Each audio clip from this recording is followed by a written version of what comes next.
సదాశివసమారంభాం వ్యాసశంకరమధ్యమాం అస్మదాచార్యపర్యంతాం వందే గురుపరంపరాం.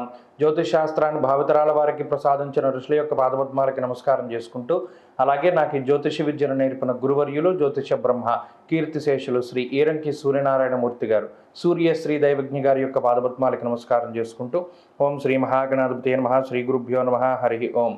వీక్షకులందరికీ నమస్కారం. కన్యారాశి వారికి సాధారణమైనటువంటి గ్రహస్థితి గోచరిస్తూ ఉన్నది.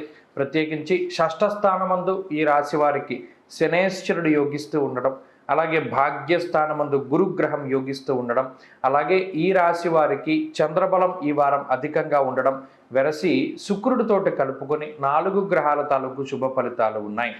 అష్టమ రవి యొక్క దోషం ఉన్నప్పటికీ కూడా మిగతా గ్రహాలు యోగిస్తూ ఉన్నటువంటి కారణం చేత ఆరోగ్యపరమైనటువంటి సమస్యలేవి కూడా ఈ వారం కనబడడం లేదు.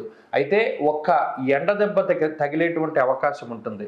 శరీరం బాడీ డీహైడ్రేట్ అయిపోతూ ఉండడం, అనగా శక్తిని కోల్పోతూ ఉండడం, నీరసము నిస్సత్తువ లాంటివి మాత్రం కొంత అధికంగా వస్తాయి. కాబట్టి ఎండలోకి వెళ్ళేటప్పుడు మాత్రం చాలా జాగ్రత్తగా ఉండాలి. ఈ ఒక్క నియమాన్ని గనక పాటించగలిగితే మిగతా అన్ని పద్ధతులు కూడా చాలా బాగున్నాయి. అనగా ఒక ప్రణాళికాబద్ధమైనటువంటి జీవనాన్ని గడపడానికి ఈ గ్రహస్థితి ఉపయుక్తంగా ఉంటుంది. ప్రత్యేకించి దైవిక సంబంధమైనటువంటి విషయాలు ఎక్కువ జరుగుతూ ఉంటాయి. అనుకోకుండా దేవాలయాలను సందర్శిస్తూ ఉండడం, అనుకోని విధంగా కొన్ని పుస్తకాలు చదువుతూ ఉండడం, ఇలా ధార్మికమైనటువంటి వాతావరణం అంతా కూడా వస్తూ ఉంటుంది. అలాగే బుద్ధి ప్రచోదనమవుతూ ఉంటుంది, అనగా ఆలోచన తీరు మారుతూ ఉంటుంది. ఇప్పటివరకు ఒక రకంగా ఆలోచన చేస్తే ఇప్పుడు ఆలోచనలో మార్పులు వస్తూ ఉంటాయి. ఏదైనా నిర్ణయం తీసుకోవాల్సి వస్తే సకాలంలో చాలా తొందరగా నిర్ణయం తీసుకుంటారు.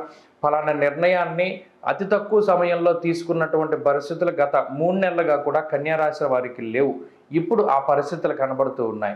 అంతేకాక కుటుంబ సభ్యులు మీకు సానుకూలంగా ఉంటారు. అలాగే మీరు కూడా కుటుంబ సభ్యులకి కొంత సానుకూలంగా వ్యవహరిస్తూ ఉంటారు. దీనివల్ల సామరస్యమైనటువంటి ధోరణి కనబడుతూ ఉన్నది. అలాగే జీవిత భాగస్వామితో ఉండేటువంటి పరిస్థితులు చాలా బాగున్నాయి. ప్రత్యేకించి కన్యారాశి వారు మరొక విషయమందు, అనగా చర్మ సంబంధమైనటువంటి సమస్యలు, ఈ విషయమంతా మాత్రం కొంత జాగ్రత్తలు తీసుకుంటూ ఉండాలి. అలాగే ఉద్యోగపరంగా కన్యారాశి వారి యొక్క స్థితిగతులు చాలా మెరుగ్గా గోచరిస్తూ ఉన్నాయి. ఈ వారంలో ప్రత్యేకించి ఏదైనా ట్రాన్స్ఫర్లు కానీ, లేదా మీరు కోరుకున్నట్టు ఉద్యోగం మార్పు లేదా ఉద్యోగంలో ఎదుగుదలని సంపాదించుకోవడానికి అవకాశం ఉంటుంది. వ్యాపార పరంగా కన్యారాశి వారికి ఈ వారం చాలా సానుకూలమైనటువంటి గ్రహస్థితి గోచరిస్తూ ఉన్నది. వ్యాపార లాభానికి అవకాశం ఉంటుంది. అలాగే స్త్రీలకు ప్రత్యేకించి ఈ గ్రహస్థితి సానుకూలమైనటువంటి వాతావరణం, ప్రత్యేకించి ఆరోగ్యాభివృద్ధిని సూచిస్తూ ఉన్నది. ఉద్యోగ వ్యాపారాలు చేసేటువంటి స్త్రీలు లాభపడడానికి అవకాశం ఉంటుంది. విద్యార్థులకి గ్రహస్థితి పూర్తిగా అనుకూలంగా ఉంటుంది.